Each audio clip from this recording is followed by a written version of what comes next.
Boa noite, telespectadores. Está no ar o TV Com Debate desta edição. Hoje uma edição muito especial, porque nós vamos falar sobre finanças, vamos falar sobre uma tendência nova no mercado, não tão nova, mas para nós brasileiros é um pouco nova, o trabalho do coach, aquele cara que trabalha a cabeça das pessoas para melhorar desempenhos, para reinventar novas carreiras e para, na próxima hora, conversar sobre isso e muito mais dentro desse vasto nicho de mercado. Eu recebo hoje aqui a coach e especialista em gestão de pessoas, Renata Agnello Nakano. Boa noite, Renata, tudo bem? Boa noite, tudo bem? Agradeço aí o convite, é um prazer estar com vocês essa noite para a gente conversar um pouco mais sobre coaching, gestão de pessoas. Vamos conversar. E aí, o nosso segundo convidado de hoje é o Fábio Henrique, consultor financeiro, também psicólogo, que também vai nos ajudar a fazer um bom programa, tenho certeza absoluta. Boa noite, Fábio. Boa noite. Seja bem-vindo. Boa noite, Guto. Obrigado pelo convite. Boa noite a todos.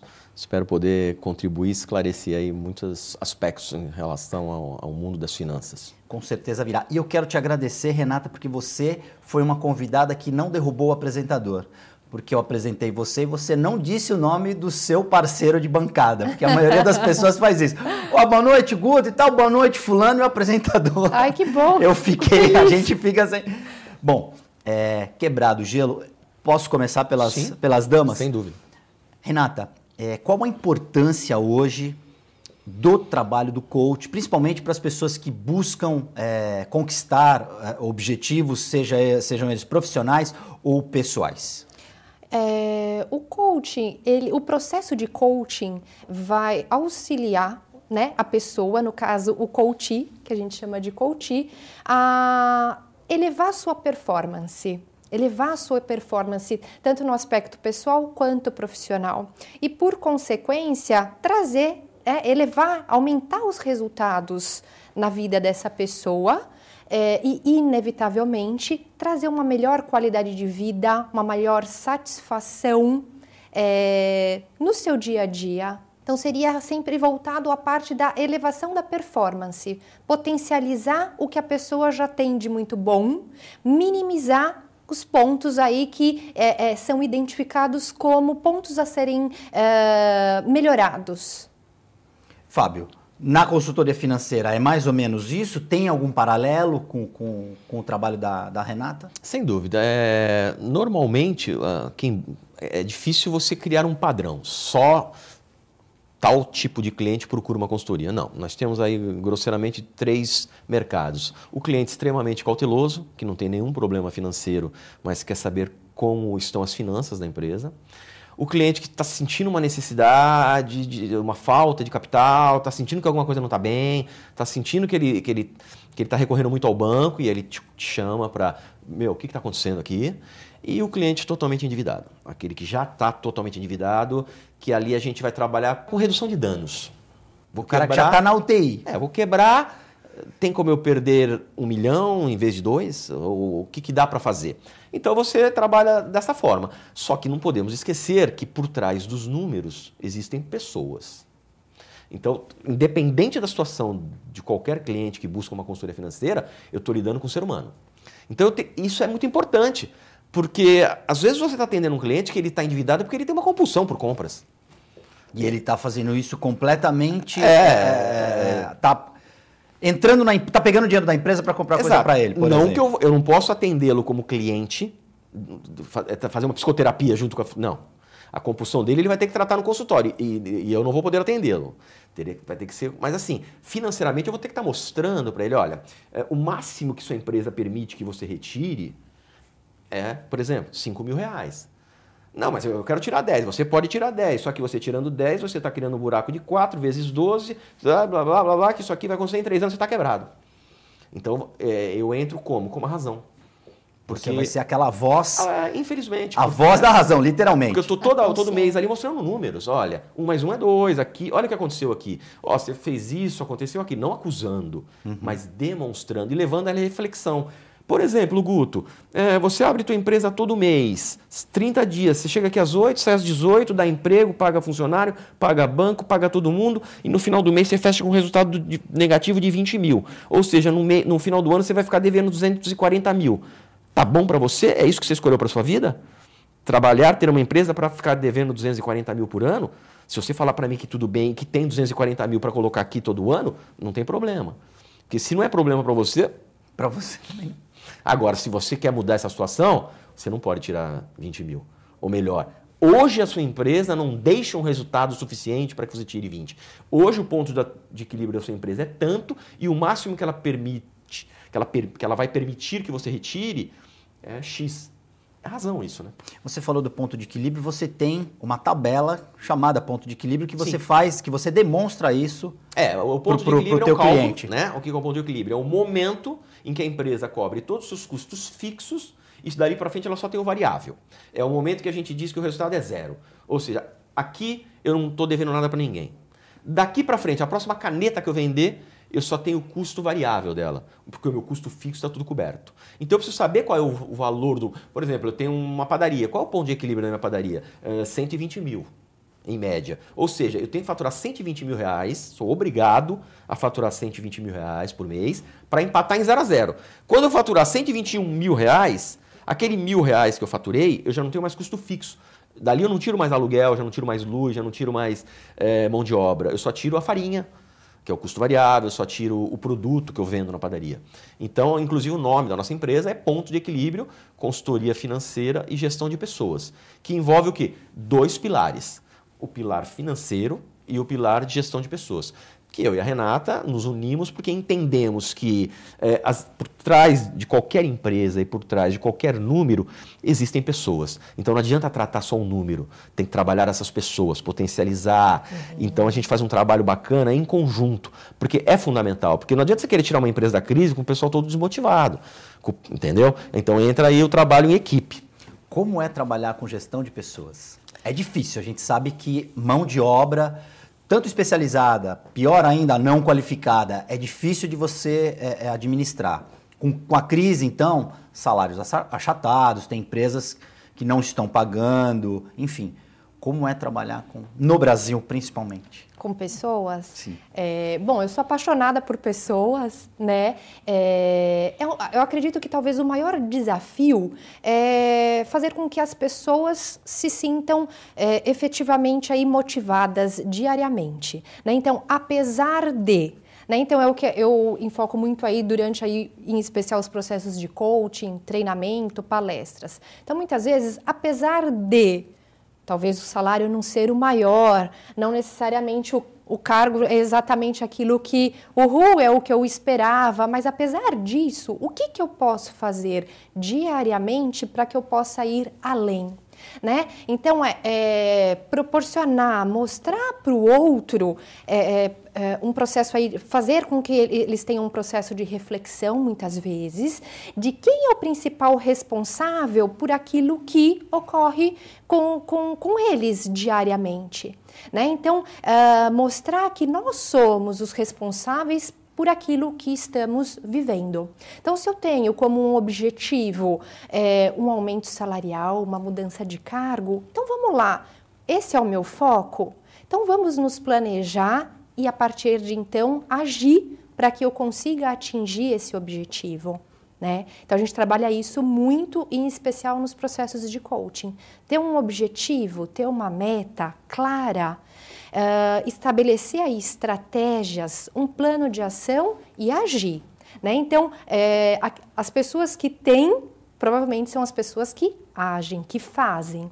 Então, muitas vezes eu sei, mas eu sei que para ter mais cliente eu tenho que ligar, eu tenho que buscar, tenho lá uma lista de 10 pessoas e eu vou ligar para essas 10 pessoas por dia, 15, 20. E aí, você está ligando? Você está buscando? Você está fazendo? Está se aperfeiçoando? Porque muitas vezes a gente sabe o que tem que fazer, mas a gente não faz, né? Você leu a minha mente, eu ia te perguntar isso aí. A diferença entre o saber e o fazer, e o agir. Exatamente. Eu sei que eu tenho que ligar, mas eu tenho vergonha de ligar. Eu tenho medo de receber o não. Não. Como que se trabalha isso? uma mini consultoria aqui, a gente vai dar os contatos de vocês, mas é o que você mais encontra. Olha, eu sei o que eu tenho que fazer, mas chega numa determinada fase desse processo, eu travo. Certo. Então, um dos pontos que são trabalhados aí no processo de coach é a superação de barreiras e crenças limitantes, né? Então, as crenças limitantes é aquilo que eu acredito, mas que me limita a ir em direção ao meu objetivo, ao meu estado desejado, aquilo que eu quero. Então, eu tenho a crença limitante de que, poxa, eu vou ligar e o não? Toda vez que eu ligo é um não. Então, isso me limita. Então, toda vez que eu for pegar aí no telefone para fazer uma ligação, vou querer levantar para beber uma água, vou conversar com o meu colega do lado. Você vai fazer de tudo para adiar aquela situação. Né? No processo de coach, a gente busca enfrentar, né, esses medos. Então, vamos lá, vamos superá-los. E essas crenças limitantes, vamos torná-las o que chamamos de crenças efetivas, ou seja, aquelas crenças que me impulsionam em direção ao que eu desejo. Então, poxa, Renata, toda vez que eu ligo eu ganho um não, toda vez que eu ligo a pessoa que me atende me trata com desprezo. Peraí, todas as vezes? Foram 100% da... não, nossa, teve uma vez que... Então, peraí. Há momentos em que eu recebo um sim. Então, a gente vai fazendo aí uma mudança, né, uma transformação para que essas crenças, eu minimize essas crenças limitantes, aquilo que está me impedindo de seguir adiante e fazer com que as crenças efetivas, sim, que interfiram nas minhas ações e atitudes do dia a dia. Né? Então, ao invés de eu pensar, vou receber um não, poxa, eu tenho a possibilidade de ganhar um sim, desde que eu, então, ofereça meu produto, meu serviço. Funciona da mesma forma com a tua parte nesse latifúndio? Também, Guto, porque, por exemplo, você tem empresários que acreditam que empresa no Brasil só vai para frente se eu não pagar impostos. Empresa só dá dinheiro se eu fizer isso. E aí também trabalhamos as crenças, porque as crenças, normalmente, elas são colocadas na cabeça da gente quando criança. Então, por exemplo, eu faço palestra para empresas. As empresas me contratam para que eu apresente palestras sobre educação financeira para os colaboradores. Qual é o intuito da empresa? Eu quero que meus colaboradores lidem melhor com o dinheiro. Então, beleza, eu vou lá, faço a palestra. Eu tenho um momento da palestra que eu trato sobre crenças. Por quê? Vamos imaginar que você, Guto, tem uma crença na sua cabeça, assim. Você aprendeu quando pequenininho, porque a mamãe fala na nossa cabeça, né? Dinheiro não traz felicidade. Pô, eu ia te fazer essa pergunta. Aí você aprendeu, olha, a mamãe falou a vida inteira, dinheiro não traz felicidade. Se você acredita de fato nisso, Guto, de duas uma. Ou você vai ser rico infeliz, ou você vai ser um pobre feliz. Porque você acredita nisso. Exato. Aí, obviamente, eu vou começar a te questionar. Será que todos os ricos são infelizes? Mas eu vejo uns caras passando de lancha, tomando cerveja. Pode ser. Será que todo pobre é feliz, né? Porque você vê uns caras na rua mal pra caramba. Felicidade então, qual é a ideia? É desmistificar. Porque crença é isso. São ideias que foram colocadas na nossa cabeça ou pela família. Eu falei da mãe, mas tô brincando. Pode ser pelo pai, pelo colaborador, pela avó, pelos vizinhos, enfim, pelas pessoas que te rodeiam. Então, a gente tem que trabalhar de uma forma geral e vamos desmistificar isso. Por que você acha que nenhuma empresa paga imposto? Ou seja, para a empresa dar lucro não pode pagar imposto. Vamos entender melhor isso? Me fala mais disso. E aí você vai tentando levar a pessoa sempre à reflexão, tanto no processo. Nessa época que a gente está vendo aí essa corrupção praticamente em toda a sociedade, você se debate, você se vê nessa situação de perguntar, tá vendo, ó? Esses caras só são o que são porque estão nesse esquema de roubalheira. Ok. Acontece. Tá, então você está falando do fulano, do beltrano e do ciclano político. Vamos falar do empresário X? O empresário X, que tem a empresa Y, ele dá emprego, ele está aí no mercado há 40 anos, ele não está envolvido em corrupção nenhuma. Ele sempre pagou imposto. Aparentemente ele paga imposto, a gente nunca viu nenhum, né? Eu não estou... nunca apareceu nada do cara. Nunca apareceu nada. E a outra empresa? Olha lá, ela está lá, ela fabrica isso, ela tem sede aqui, ela exporta. Ah, mas no ramo da política, peraí, política é política, nós estamos falando de empresa. Né? Então, tem um monte de empresa que não paga imposto? Claro que tem. Tem um monte de empresa que paga imposto? Claro que tem. Eu não estou entrando no mérito que o dinheiro do imposto é bem aplicado, que não existe desvio, não é isso que eu estou discutindo. Senão a gente vai ficar aqui... Virou uma discussão não estou falando de Petrobras, não estou falando nada disso. Eu só estou falando assim, olha, as leis são essas. Se você quer fazer tudo da forma correta e quer ficar tranquilo, talvez seja o ideal que você faça dessa forma. Ah, Fábio, mas todos os seus clientes pagam imposto? Claro que não. O que a primeira coisa que a pessoa, normalmente, né? O que a empresa deixa de pagar em primeiro lugar? Imposto. Quando ela entra em crise. Porque isso é uma realidade. Ah, por que você está falando isso, Fábio? Porque isso é uma realidade. Porque normalmente, eu te pergunto, Guto, você tem uma empresa. Hoje é dia 5, quinto dia útil, dia de pagamento. Sua folha de pagamento é 10 mil reais, você tem um DARF aqui de COFINS de 10 mil reais. E você só tem 10 mil reais na conta. Guto, quem que você vai pagar, Guto? Você vai pagar o governo? Não. Ou os caras, aí teus funcionários aqui vão falar, Guto, eu tô indo embora. Os caras estão esperando ali para receber o dinheiro. Então não é que a pessoa quer jogar sujo com o governo, não, gente. É que, infelizmente, na gestão de um negócio, às vezes você é colocado em situações que você não quer para sua vida e que você não escolheu. Mas, infelizmente, você tem que resolver. E, infelizmente, se eu tenho 10 mil reais aqui para pagar o governo e tenho 10 mil reais para pagar a minha equipe, eu preciso da minha equipe para faturar. O governo eu posso pagar no mês seguinte? Posso, vai ter juros, enfim, tem as consequências? Tem, mas são menores. Então, como gestor, você trabalha sempre assim, onde eu perco menos, onde o problema é menor, o que me dá menos prejuízo. Né? Vai ser sempre assim? Tem que ser dessa forma. Viver é assim. A vida é feita de escolhas. Você acorda de manhã fazendo escolhas. A primeira escolha, levantar da cama ou não. Eu escolhi acordar cedo hoje, eu escolhi acordar tarde. E toda escolha envolve perda, Guto. Não tem jeito, seja na empresa, seja na... Escolhi fazer medicina. Pô, estudei pra caramba, né? Fiquei 20 anos fazendo isso. Ah, escolhi não fazer nada. Estou perdendo dinheiro, não estou ganhando, não posso viajar como fulano. Ou seja, todo mundo, o tempo todo nós estamos escolhendo e, obviamente, ganhando e perdendo.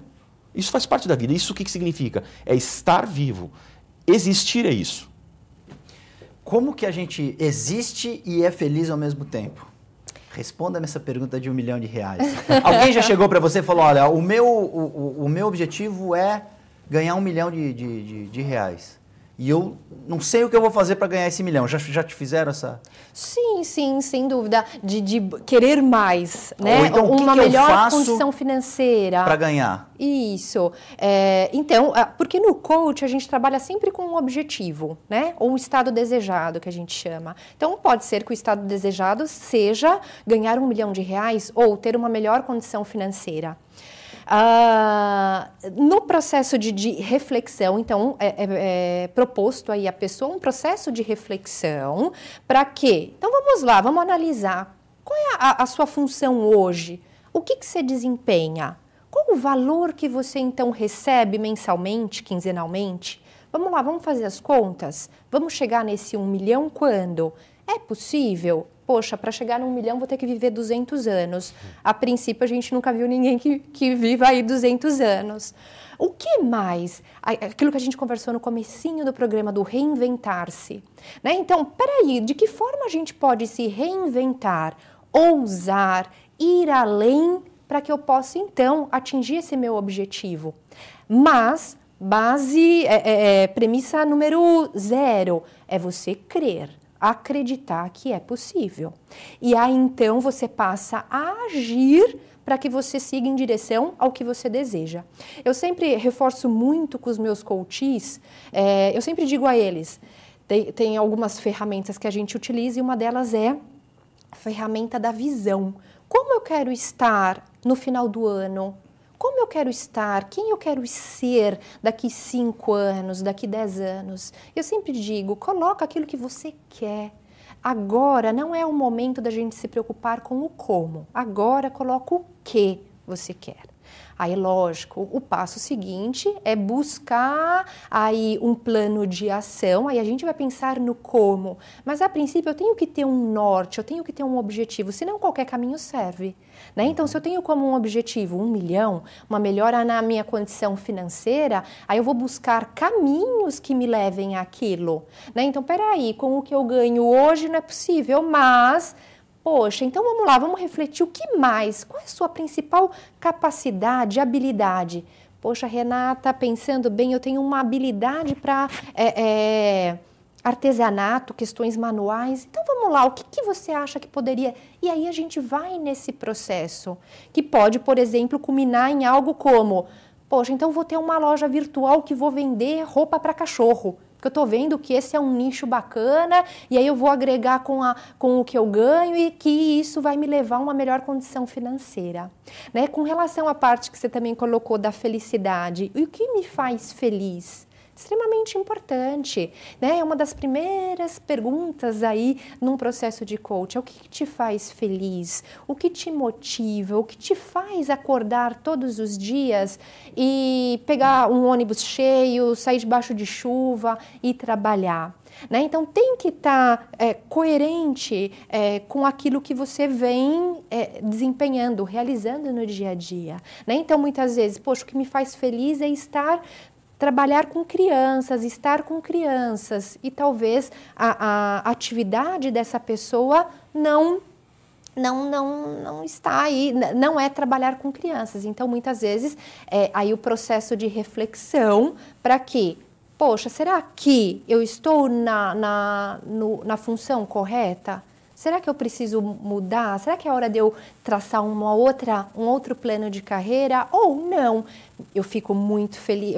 O que eu desempenho aí, por exemplo, na parte administrativa, me satisfaz. E eu posso, por exemplo, aos finais de semana, fazer um trabalho voluntário que me complete nesse aspecto. Então, é possível a gente buscar aí essa coerência, né, de valores, com as Parece atividades simples, que a gente... mas não é. Não é. A felicidade caminha obrigatoriamente com a felicidade financeira? A felicidade, se ela caminha com a condição financeira, né? A condição financeira nos proporciona realizar uma série de sonhos, muitas vezes, né? Então, aquisição, bens materiais, aquisição de uma casa própria, compra de um carro, realizar um casamento, ou mesmo proporcionar à família aí uma vida confortável, né? Mas de nada adianta se a pessoa não não identifica aí uma coerência de valores, não identifico por quê, né? Por que eu estou nesse mundo? Então, muitas vezes ela tem uma casa bacana, um carro, mas ela não se sente pertencente a esse mundo, não sabe por que ela está aqui. Então, provavelmente, a felicidade para essa pessoa não será plena. Mas que a condição financeira proporciona, sim, uma série de oportunidades, né? Que nos possibilita aí sentimentos de felicidade, isso sem dúvida. Eu vou responder essa tua pergunta de uma forma diferente. Se a felicidade estivesse ligada diretamente ao dinheiro ou à situação financeira, por que teríamos celebridades que se suicidam? Porque é uma pergunta até, acho que óbvia, né? Sim. Se a felicidade e a felicidade financeira andam juntas. Temos vários atores e atrizes famosos mundialmente que se suicidaram. Eles têm dinheiro, eles têm fama, eles têm tudo. E por que se suicidaram? Então, eu estou respondendo a tua pergunta assim. Não existe essa uma relação direta. Não tem como você... Não é uma forma. Se fosse assim... Uma fórmula exata. Às vezes você vê uma pessoa numa situação muito difícil, feliz, tranquila, tocando a vida dela, e você vê uma pessoa numa condição muito boa, cheia de problemas, deprimida. Então, não dá pra... Lógico, na maior parte dos casos, o dinheiro me possibilita isso, o dinheiro me possibilita aquilo, mas generalizar nunca. Se eu for para o lado da psicologia, então, Somos subjetivos. O que te faz feliz não me faz feliz. O verde para você é mais bonito, eu prefiro o azul. Ou seja, somos diferentes, somos motivados por ações diferentes. Então não dá para generalizar. Tem a questão dos valores aí. Valores, também. Cultura. É tanta coisa que influencia, né? Para vocês dois, os clientes de vocês fazem comparações? Por exemplo, o cara que atua no ramo de bebida, olha, mas o fulano da Coca, com a minha idade, ele já era um cara bem resolvido, eu tô aqui ainda marcando passo. Existe isso, essa comparação que as pessoas trazem para vocês? Acontece, Guto. No meu caso, na parte de finanças, quando você fala assim, Fábio, minha empresa de confecção cresceu 3% esse ano. É bom ou ruim? Primeira pergunta que eu vou te falar, quanto que o teu setor cresceu? Porque se o segmento de confecção cresceu 0,5%, tá bom o teu crescimento. Se o segmento de confecção no todo cresceu 15%, não está muito bom. Então, assim, a gente tem que entender setor por setor. Agora, a gestão do teu negócio é lógico. Poxa vida, eu tenho 40 anos e o fulano lá montou com 20 e tem sucesso. Aí eu falo assim, olha, você sabia que o Roberto Marinho fundou a Rede Globo com 65 anos? Então você tem 40 e já está se achando um fracassado. O cara com 65 ele fundou a Rede Globo. Entendeu? Então assim, não dá para generalizar. Tem cara que com 20 anos estava rico. Mas de onde ele veio? Como é que surgiu isso? Steve Jobs, Bill Gates. Cada história é uma história. É difícil ficar se comparando. Eu vou me comparar agora. Eu tenho que entender a minha vida, de onde eu vim, o que eu tenho de possibilidades, o que eu fiz. Não dá para generalizar. E ficar se comparando, veja, não é que você não vai admirar. Eu admiro o Abílio Diniz. Eu acho um cara, um mega empreendedor. É um cara, tem uma idade já e você olha a história do sujeito, você vê que tem um potencial. Veja, pode ser que tenha um monte de gente que não gosta dele. Fala, esse cara é isso, XYZ. Admirar alguém é alguma coisa. Agora, eu posso me comparar ao Abílio Diniz? Eu não sou do ramo dele, eu não nasci na família dele. Parece que ele teve uma lanchonetezinha, um mercadinho lá na infância. Ou seja, são histórias diferentes. Então, você pode utilizar isso para reflexão. Legal o caminho que o fulano seguiu. Olha o caminho daquele Beltrano, deu certo, aquele deu errado. Você pega lá Bill Gates, Steve Jobs. São duas histórias diferentes. Se você lê as biografias, você vai ver, um é totalmente oposto do outro. Enfim, mas cada um teve seu resultado. E que pode te inspirar. Sim, em algum determinado eu posso momento. observar algumas... legal isso que o Steve Jobs fazia. Eu gosto disso nele, mas não gosto disso. Já o Bill Gates, legal a forma que ele faz isso, mas também não gosto daquilo. Mas ele entrou numa época, ele lançou É difícil, né, você querer comparar. Chegam muitas comparações para você? Chegam muitas comparações, sim. E é isso, né, um pouco do que o Fábio falou. Cada um tem a sua história e a gente tem que honrar, né, e respeitar a nossa própria história. Então, lógico, meu colega chegou a um cargo de diretoria com 43 anos, eu já estou com 45 e ainda não consegui, né? Então, muitas vezes isso acontece. Mas a questão é utilizar esses exemplos positivos para que a gente, então, nos inspire, né? E não necessariamente ficar se punindo, eu tenho 45 e não cheguei no cargo de diretoria que eu tanto queria. Mas espera aí, o que eu posso fazer para que então eu possa trilhar, né? E perseguir aí esse sonho, esse objetivo? Mas essas comparações aí são inevitáveis. E o que eu sempre reforço, na trajetória de qualquer pessoa que atingiu aí uma posição de destaque, de liderança, uma celebridade, uma personalidade, certamente também tiveram aí desafios, né? E assim como qualquer outra pessoa. E a gente precisa aí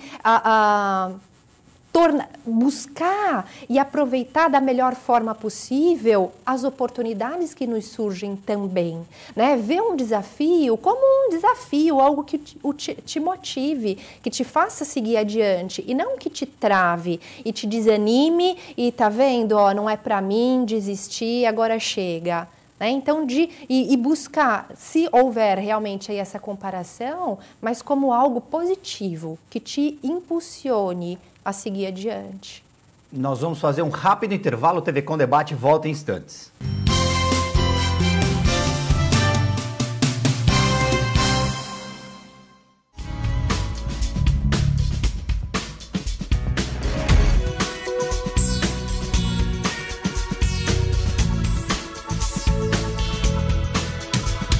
Unilaser, um centro de referência único que, concentrando recursos tecnológicos e a capacitação técnica de seus médicos, pode diagnosticar e tratar as doenças da visão, aplicando uma oftalmologia de ponta com reconhecimento nacional e internacional. Unilaser, unidade oftalmológica de laser. Olá, você gosta de videoclipe? Você, assim como eu, acha que música boa não fica velha? Eu sou o VJ Marco Ferrari e apresento Video Classics, o programa que leva você a uma viagem ao mundo do videoclipe. Aqui você vê o melhor dos anos 70, 80 e 90. Video Classics, você assiste aqui na TV com Santos. Espero por você. Ladies and gentlemen, Video Classics.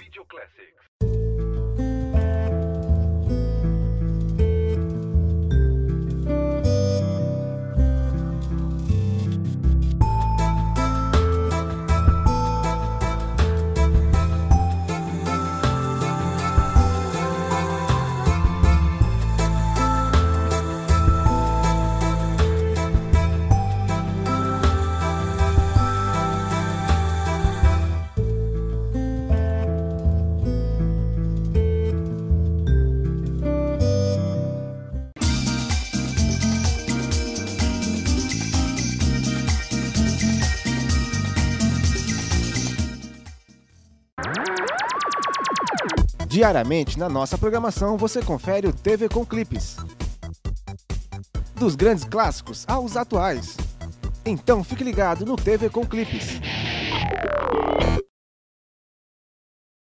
Eu sou branco, eu sou negra, como qualquer um que nasce pode ser.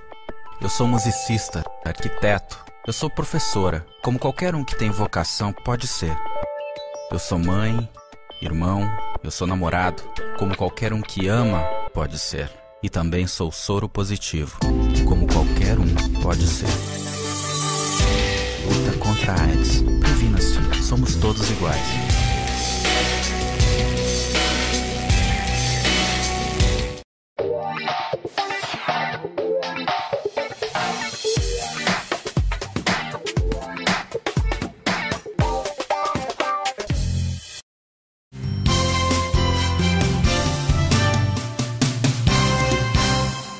TV Com Debate já está de volta. Na edição de hoje, nós conversamos aqui com a coach e também especialista em recursos humanos, a Renata Agnello Nakano, e o consultor financeiro Fábio Henrique. Antes da gente voltar à nossa conversa, que estava muito boa, o primeiro bloco passou muito rápido, eu queria dizer a você que se você tiver alguma queixa na sua rua, no seu bairro, se você tiver alguma imagem que você gostaria de divulgar, o buraco na sua rua, a árvore que não é podada, o lixo que não é recolhido, que são problemas que incomodam a todos, mande essa imagem, esse filme, esse vídeo aqui para o nosso TV Com Debate. A gente vai colocar aí o endereço eletrônico para você se comunicar com a gente, ou se você tem uma sugestão de pauta para enviar para a nossa produção, fique à vontade, este é o canal. Renata, você tem um presente para mim, eu fico feliz. Isso. E ainda mais é um livro que eu adoro ler. Conta pra gente, é um livro que você ajudou a escrever, que você escreveu? Isso, eu participo como coautora. Esse livro se chama O Poder do Coaching, Ferramentas, Foco e Resultados. Isso mesmo, um pouquinho. Aí, assim? Pronto, agora ele vai... É da editora IBC. O capítulo em que eu participo se chama Coaching para Todos, Como Fazer? Então... Muito obrigado. Muita felicidade que eu te presenteio. Esse capítulo, então, eu descrevo, relato um pouco de uma experiência que eu tive em uma empresa que eu atuava, em que eu implantei um programa chamado Programa Administrador de Sonhos. Esse programa ele foi inspirado num livro que se chama O Administrador de Sonhos, e o principal objetivo desse programa era realizar os sonhos dos colaboradores, né? Independentemente do que fosse. Poderia ou não estar vinculado à questão profissional, mas era realmente realizar os sonhos dos colaboradores, porque entendemos e é fato que pessoas felizes trabalham melhor, desempenham melhor, né? Então foi uma experiência incrível, de grande sucesso, em que eu relato aí no livro. Muito obrigado. Vou ler o livro inteiro, com certeza, que vai servir como uma motivação a mais para a nossa profissão, que é muito difícil. Com certeza. Você também tem livros, eu queria que você falasse deles. Eu sou autor de 2 livros. O primeiro livro que eu escrevi foi o Tire Sua Empresa das Trevas, que é um livro técnico voltado para a pessoa jurídica. Ele trata do assunto finanças nas empresas. Problemas, bancos, funcionário, mão de obra, endividamento. E o segundo livro é o Juro Nunca Mais. Trata do assunto finanças para a pessoa física. Cartão de crédito, filhos, endividamento, banco, tudo que diz do universo pessoal. Eu queria te fazer uma pergunta, com certeza a Renata também vai responder.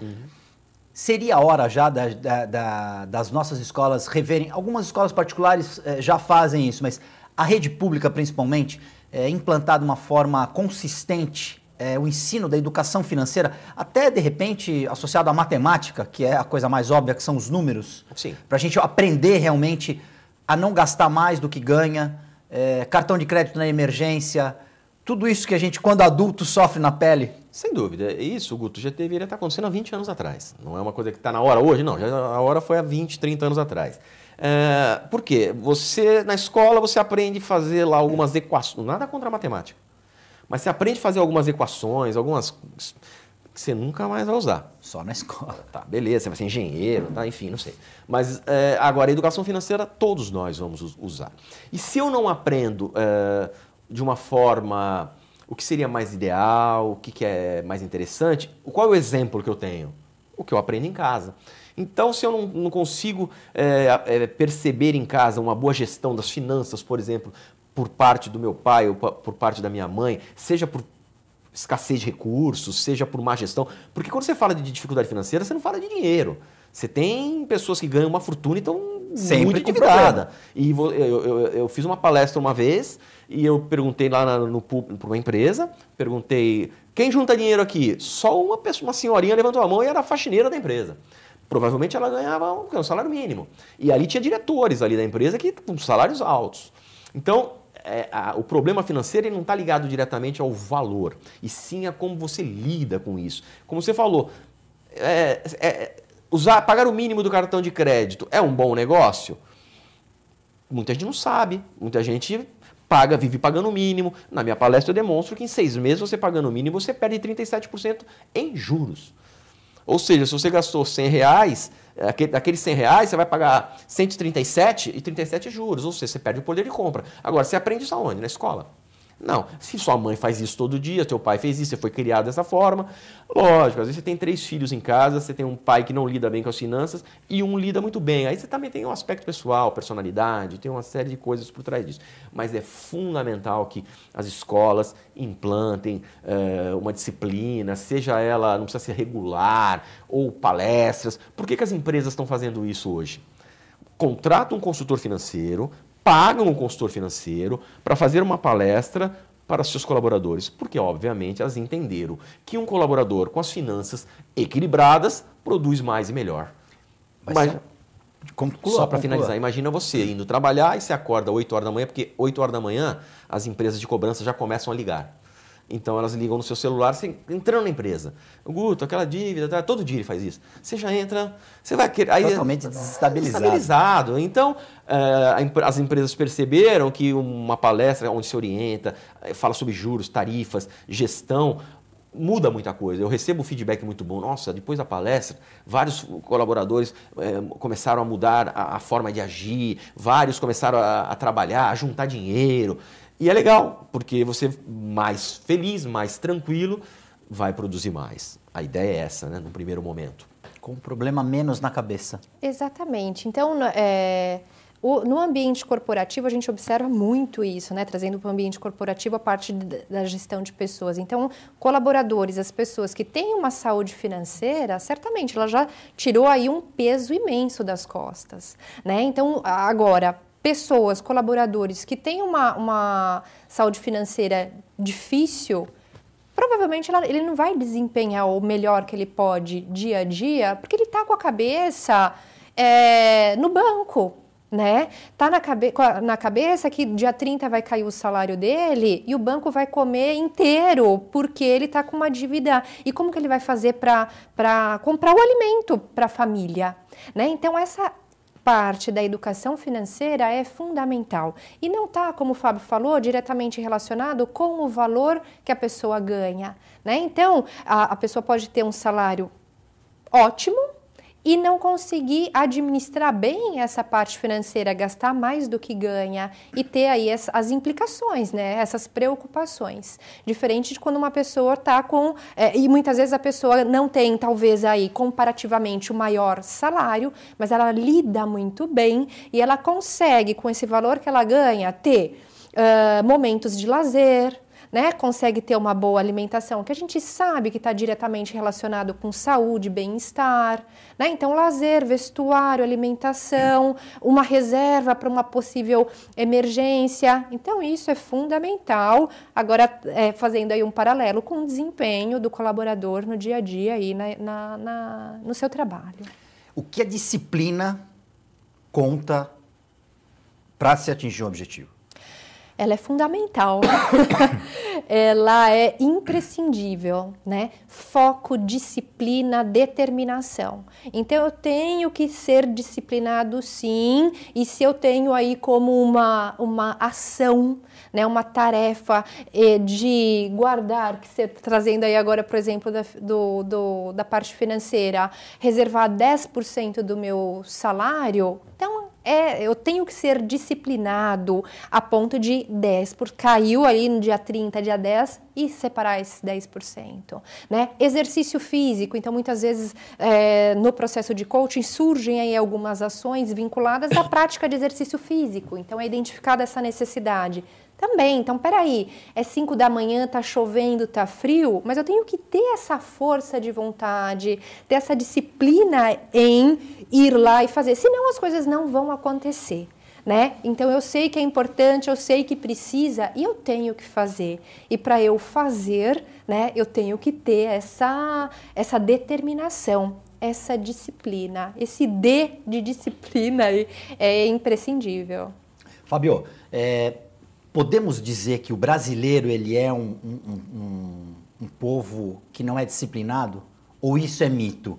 Porque tem casos de brasileiros que poupam, que saem lá da pobreza, juntam dinheiro, têm um objetivo. Essas pessoas, aí pegando um pouquinho do seu viés psicológico, são pessoas mais dotadas neurologicamente, digamos assim, mentalmente? Essas pessoas têm uma mentalidade, uma mente mais forte para chegarem lá? Primeira coisa que eu tenho para dizer é o seguinte: não podemos generalizar. Não seria nada interessante falar o brasileiro. Eu não gosto de falar ou dos brasileiros, tudo, sempre. Não. Talvez existam mais pessoas no Brasil que não têm tanto controle, são menos disciplinados? Talvez. Eu não tenho acesso a nenhuma pesquisa, mas de repente, se eu comparar o brasileiro com o americano, de repente, numa pesquisa eu encontro um dado que me diga, que me comprove que o americano é mais disciplinado. Pode ser, tá? Então eu não estou falando de pesquisa.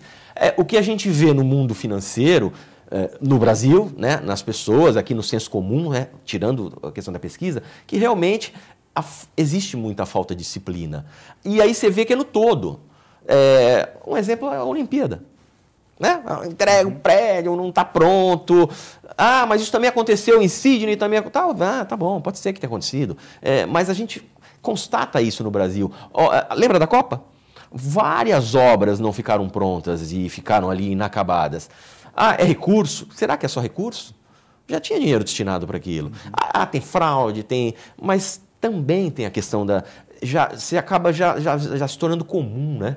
Ah, não, é normal. Aqui no Brasil é normal. Ah, mas tá vazando água. É normal um apartamento novo ter uns defeitinhos. É normal você ter um apartamento novo com problema já, né? Então, eu levo mais pro lado cultural. Não, você falou do lado neurológico, do lado fisiológico. Não sei, eu já não vou entrar nessa questão. Eu acredito que exista, sim, uma questão cultural. A gente se acostuma a... Ele rouba, mas faz... Ah, é assim mesmo, político você sabe, né? Político é assim, todo político ganha... Então isso é cultura, né? Em outros países, até por questão de penas, de rigidez da lei e até de cultura. Absurdo. Eu vi outro dia uma entrevista, pegaram um político num país, jogaram ele numa caçamba de lixo. Na Ucrânia. Ucrânia, né? Eu vi por cima. Aqui, gente, a gente tá meio acostumado, né? Então aí eu vou no lado cultural. Eu fiz essa pergunta porque a gente vê em alguns países, ou quando viaja, ou por meio da televisão, da internet, uma grande diferença na questão do lidar com o dinheiro, do amor ao dinheiro. Dá valor. Eu vi uma vez uma palestra do Lair Ribeiro, dizendo, olha, você tem que tratar bem o dinheiro. Você não pode amassar o dinheiro, você tem que cuidar dele. Às vezes conversar com ele. Sim. É por aí, você tem que criar essa relação de, digamos assim, amor com o dinheiro. Aí o dinheiro que eu digo não é a nota, é o ganhar o dinheiro, é o teu prazer de ganhar, saber o quanto custa ganhar esse dinheiro para você dar esse valor. É importante não colocar o dinheiro como a primeira... Não, ser um escravo do dinheiro, a coisa mais importante da minha vida, dinheiro, não. Mas assim, eu tenho que saber lidar com ele, eu tenho que valorizar o dinheiro, porque quando eu pago 11% de juros no cheque especial, quando eu pago de 13% a 18% de juros no cartão de crédito, desculpa, mas eu não estou valorizando o meu dinheiro. Pô, Fábio, você está falando isso, mas tu não sabe, eu perdi meu emprego. Ok, eu entendo. Você perdeu seu emprego, você está numa situação difícil e você está usando cartão e no rotativo e pagando que eu entendo isso. Mas tem muita gente que não perdeu o emprego e paga. Paga porque quer consumir mais do que pode. Pô, então quer dizer que eu não posso ter as roupas que... Não é... Quem sou eu para falar o que você pode ter ou não ter? Eu só estou te falando que você está pagando 13% ao mês. Isso no ano, faça as contas. Eu posso esperar. Eu quero comprar, eu vou esperar 3 meses. Você não consegue lidar com essa espera, você vai e compra. E além de comprar, você sabe que você não vai pagar inteiro. Aí vem o banco te oferecendo. Guto, pague só 15%. Olha que bacana. Você vai ter uma jaqueta que você pagou R$100, R$1.000 na jaqueta... E você tem a possibilidade de pagar só R$150 daqui a 30 dias. Só que eu estou te jogando 13% de juros em cima do sol devedor. Lá na frente. E aí você vai jogando isso. Essa jaqueta vai custar R$2.500. Entendeu? Diga, Renata. E outra coisa que, quando a gente falou de disciplina, mesmo da educação financeira, acho que tem uma série de aspectos envolvidos para que a pessoa, então, consiga ser disciplinado. Uma das questões, eu acredito que passa aí pela questão do priorizar e de administrar o seu próprio tempo, né? Então, o quanto eu consigo priorizar, identificar o que é efetivamente importante eu realizar para que eu tenha a disciplina tal de fazer meu exercício físico, para eu estudar 2, 3 horas por dia para eu passar num vestibular, né? E para isso eu também tenho que administrar bem o meu tempo, né? Então, todo mundo tem 24 horas aí no dia, e o que eu faço com essas 24 horas? Eu estou conseguindo priorizar as atividades que são realmente importantes, a tal ponto de eu ter a disciplina em seguir? Isso que o Fábio colocou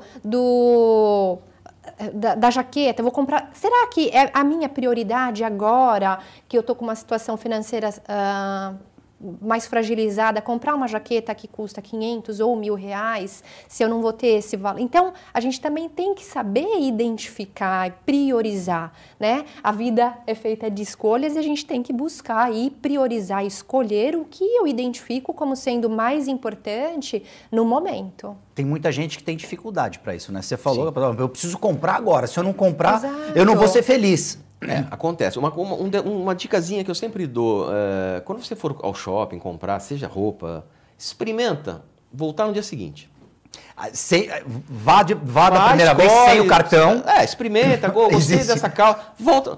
Garanto para você que essas 24 horas vão ser... Você não vai comprar 100% do que você viu. Lógico, pode ser que tenha alguém que vai lá e compre 120%. Mas normalmente o tempo ele dá uma baixa. Tanto é que é uma estratégia de marketing. Você está lá na internet estudando lá um site, vendo alguma. Aí você clica, faz um cadastro, daqui a pouco toca o teu telefone, que é da empresa, já te. Você acaba às vezes fechando, porque aquilo está quente. É impulso. Eu acabei de ver. Aí o cara já te ligou, já te falou, mas peraí, eu estou te mandando e-mail. Recebeu? Não, preenche, você já está matriculado, as aulas começam. Mas você não te dá muito tempo. Agora, quando você joga para o dia seguinte, você reflete mais. Um outro detalhe importantíssimo, que seria para emendar nesse assunto, que eu falei assim, mas você não entende que eu perdi o emprego, por isso que eu não estou pagando essa conta. É impossível perder emprego ou é previsível perder um emprego um dia? Ainda mais na crise que a gente está aí, né? Tá. Eu nasci empregado ou um dia eu tive meu primeiro emprego? Um dia eu tive meu primeiro emprego, correto? Então, quando eu consigo meu primeiro emprego, você concorda comigo que você sai da receita zero para uma receita X? Né? O meu primeiro emprego, por exemplo, foi com 13 anos. Eu fui vender sorvete. Quanto que eu ganhava? 0. Aí fui vender sorvete na praia. Quanto que eu comecei a ganhar? Não sei, faz muitos anos isso, mas R$200. De 0 para 200, o que me impediu de guardar 10% daquilo se eu não tinha nada? Cultura. Então, eu poderia ali já 10% que eu ganhar, eu não ganhava nada. Então, todo mundo teve seu primeiro emprego. Outra coisa, eu vou guardar 10%, porque caso eu perca meu emprego, que é possível, é previsível, e eu tenho uma reserva que vai me garantir. Dizem, né, que no mínimo, o ideal é que você tenha pelo menos guardado 10 salários. Isso que eu ia te perguntar, qual que era o ideal para você fazer o famoso pé de meia? O ideal, eu estou falando assim, o mínimo.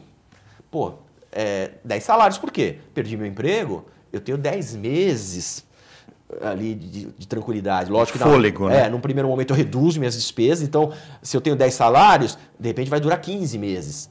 E eu tenho 15 meses para tentar reverter a situação. Agora, eu perco meu emprego, eu não tenho R$1 guardado, e eu tenho contas vindo com uma avalanche, realmente se torna difícil. Aí você vai falar o quê? É culpa do governo? É culpa do meu patrão? Eu só te faço uma pergunta. Qual a tua responsabilidade nesse tumulto? Nós temos responsabilidades, né? Eu escolhi. Não, Fábio, você não entende porque eu ganho R$700 e não dá. Eu sei. Mas é o que eu te falei, um momento da sua vida você partiu da receita zero no seu primeiro emprego. Se você criar ali o hábito, por isso que vem a escola. Será que na escola me ensinaram, olha, quando você tiver seu primeiro emprego, seja ele do que for, seja o salário mínimo, guarda 10%. Uma pergunta, vou fazer uma pergunta de final de programa para cada um. A pessoa não deve ter medo de dar uma guinada de 180 graus na sua vida, na sua carreira, para buscar o sonho, para querer ser feliz? Não. O que você diria rapidamente para essa pessoa que está nos vendo agora e que, olha, eu não estou feliz onde eu estou, eu tenho um bom salário, enfim, eu não tenho um bom salário, mas o que eu gosto de fazer não é isso? Identifica aquilo que te faz feliz. Isso, assim, é fundamental.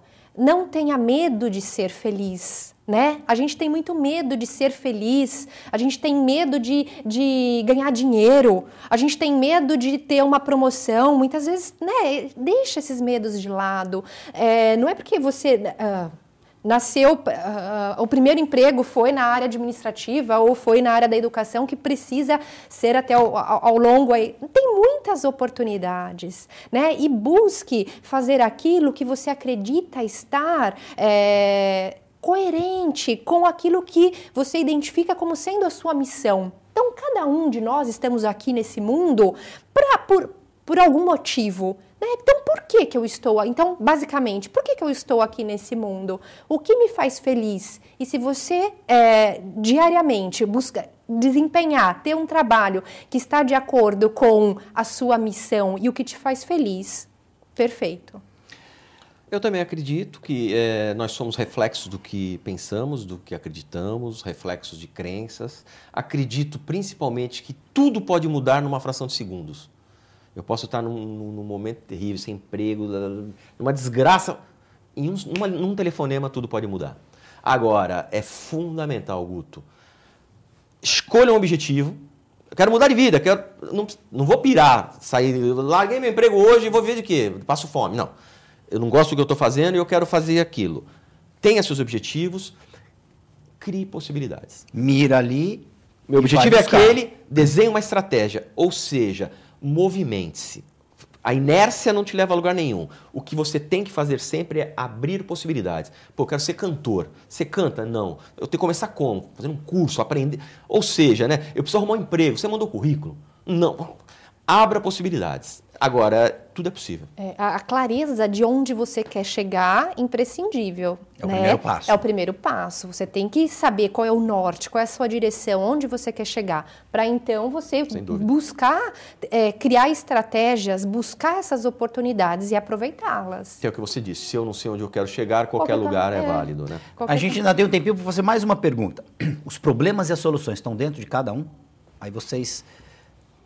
Sim.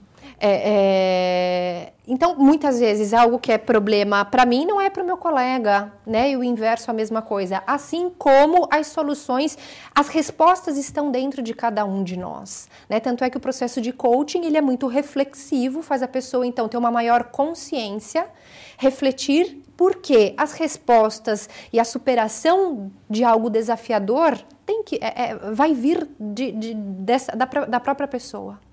Eu dividiria isso, por exemplo, como eu atuo em duas áreas, a área das finanças e a área da psicologia. Na área das finanças, não dá para falar, a solução está dentro de você. Às vezes falta conhecimento técnico. Mas aí nós estamos falando de uma matéria.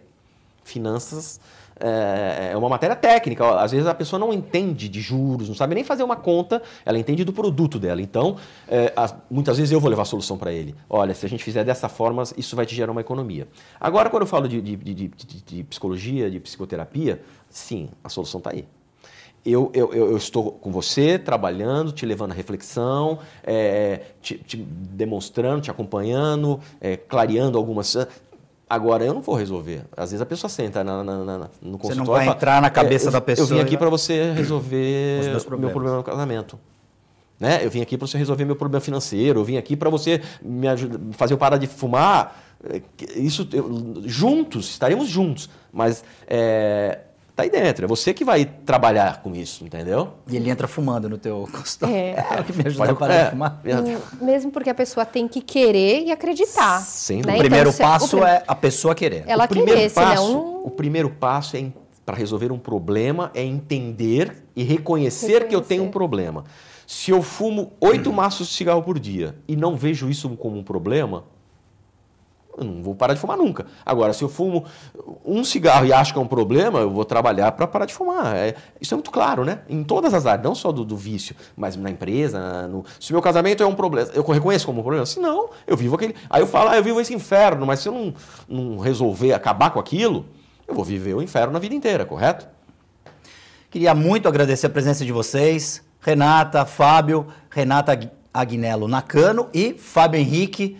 Muito obrigado, 1 hora foi pouco. Com certeza vocês voltarão mais aqui no programa, porque tem muita coisa para a gente explorar dentro desse vasto território que existe aí na questão financeira, na questão também do coaching.